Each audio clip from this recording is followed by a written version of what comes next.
Have y'all ever looked at somebody and say, damn, that nigga is crazy? And I ain't just saying like just because of how the way they act. It could be the way they dress. It could be the way they respond to questions. Like, I ain't gonna lie, you know when a nigga's crazy. Like, look at this shit. How all three of these niggas in the same room? Like, who decided to put all these three and link up together? Look at Mike jump shot. I ain't gonna lie, this is the most diabolical picture I've ever seen. Anyways, you know when a nigga is diabolical? When he doesn't even get excited for the bitches. Oh, hell no, man.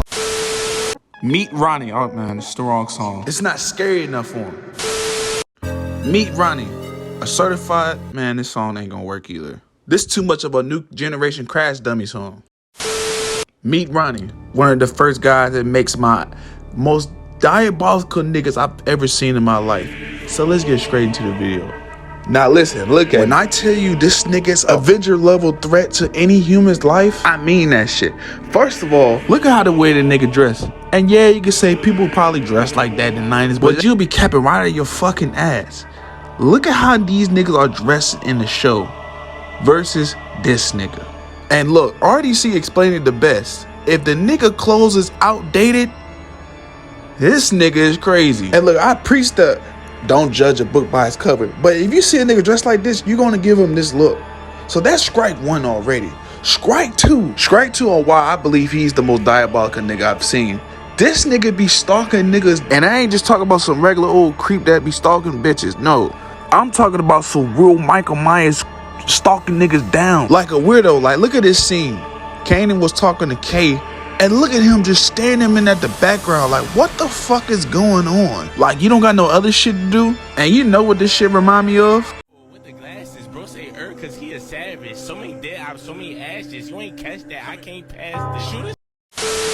I ain't gonna lie, what the fuck is wrong with bro? If you see a nigga staring at you like that, you better fear for your life. Bro went to prison and had his fucking PlayStation settings reset or some shit, bro. Because dude came home and his brother stressing. Like, why is bro eating a box of Cheerios? And I ain't gonna lie, how the way the nigga at, I guarantee he ain't put no sugar in it. And this nigga's drinking the milk. Oh my. I ain't gonna lie, bro is a straight menace drinking weak milk and no sugar. I bet bro poured the milk before the cereal. So let's move on to strike three. Jerome went downstairs last night to get a glass of water, and Ronnie was just sitting there on the couch in the dark staring at the TV.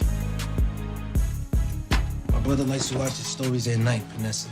Always has. I don't see what the problem is. The TV wasn't on.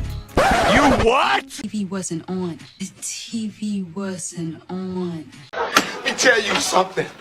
It's time for the natural born killer and the bald-headed cheater to roll. He has to go, bro. Cause there's no way this nigga's acting like a murderer, bro. He literally has a murderer in his house. Just imagine if that was you going in the kitchen in the middle of the night trying to get some water and you see your little cousin, whatever, staring at a black TV like this. Hey, you gotta go. And you know what's crazy? This is just the beginning. Oh no, nigga.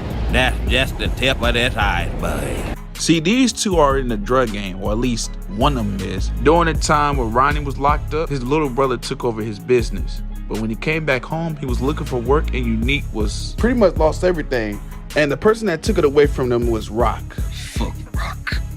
Yeah, you're gonna be hearing that a lot in this show. Because that nigga really hated her, bro. And what makes him so diabolical is not the fact that he's gonna be unplugging people's PlayStation. But watch this clip. Where's Nate? Weren't you just at the gym with him? I was at the gym with him, but I'm not with him now. So I don't know where the fuck he is. Maybe he got himself a side piece. Maybe that's where he at. Bro, look at her face. She couldn't believe what this nigga said, bro. If that ain't no diabolical shit, I don't know what it is. And sure that he was a menace to society, but sometimes them niggas was fucking with a nigga that don't have nothing to lose. And look, RDC said it the best. Avoid these type of niggas at all costs, because a nigga with nothing to lose is the worst kind of nigga. You see, fucking with a nigga that has nothing to lose, it's like betting on a 21 leg as a casual bettor. Like, are you really gonna win that? See, when Ronnie got out of jail, it pretty much went like this. His little brother was showing him out since he was out of prison, and this bullshit happened. Pretty much went like this. The guard stopped him and said, yeah, nigga, you'll drip wheat. We'll let wheat drip niggas like you get in the club. And I ain't gonna lie, that's some crazy shit to say to somebody you don't know just because of what he wears. I ain't gonna lie, if this nigga Arthur crash out, it's valid. See, the brother was trying to break up the tension between the two. You're like, yeah, nigga, he cool. You know, his style ain't come out yet, bro. He was locked up. But Arthur was not letting that shit go. Because the nigga said some crazy shit to him. Now, this is the craziest part. He was trying to walk off and this nigga said, yeah, you better get your drip up, nigga. You bitch ass, convict ass nigga. Like, yeah, at that point, it's time to crash out. See, at this point, he fucked up because not even the bitches could take his concentration off on this nigga. Like, he was stalking this nigga down like prey the whole night, plotting on this nigga. And watching this on TV, you knew the inevitable was happening. See, he confronted him outside of the club and was like, yeah, nigga, run that shit. What was all that shit he was talking? And what comes next, hey, I ain't gonna lie to you, bro. It gets pretty graphic. So let me just say this. He started whooping his ass and then proceeds to knock all of the Sonic coins off of him. And let's just say his water was turned off completely. And I'm not gonna lie, that was a very valid crash out. But this next one right here is gonna solidify him being one of the most diabolical niggas I've ever seen. You see, since Ronnie knew that his little brother was bullshit, he was going around asking niggas for work. And he ended up finding Unique's old distro. And they was chopping it up and eventually Dean said no. And you know Ronnie can't take no for an answer. So basically he was telling him like, yeah, nigga, you gonna give me this work. And coming to a nigga's spot and demanding him for work is crazy. Like, motherfucker, go work at McDonald's or some shit. During this time of the show, Dean, which is Unique X distro, during the first couple seasons, all the characters was trying to get their work from him. And he was untouchable during those seasons. Like, nobody was there to fuck with him. Until he ran into a nigga that had nothing to lose. So him basically telling him like, yeah, nigga, I can put you in the ground wherever I want. I knew he was gonna take it personal. Needed for him to do that, and it became personal with me. Now listen, we could all confirm that this nigga Ronnie is a petty dude. But what really made him want to target him was when his little brother came home and confronted him about him going to his ex distro, knowing that he lost everything. Creating tension between each other. And at this moment, Ronnie was thinking like, yeah, I gotta get that nigga for snitching. And what you about to see next was the most crazy shit I've seen in my life. This Arthur looking ass nigga decided to go in this nigga grandma's house while he was taking care of her.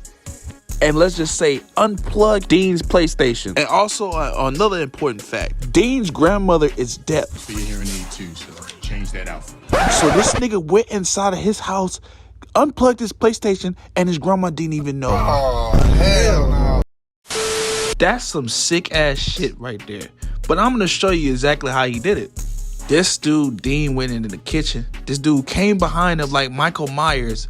And yeah, this will not be YouTube friendly, so I'm just gonna show you the aftermath. Let's just say he hit Michael Myers' famous finisher. And at this point, he already has 2 bodies in the show. I ain't gonna lie to you, he's not gonna stop. He did too much in this show, so I'm just gonna end it off, make a part 2. Appreciate it for the people that watched to the end. If you enjoyed this content, make sure you subscribe, like, repost this video, share it to other platforms. This is a new series I'm bringing to this channel. Make sure you comment down below who you want me to do next. And it's your boy, I'll go Veeze, and I'm out. Peace.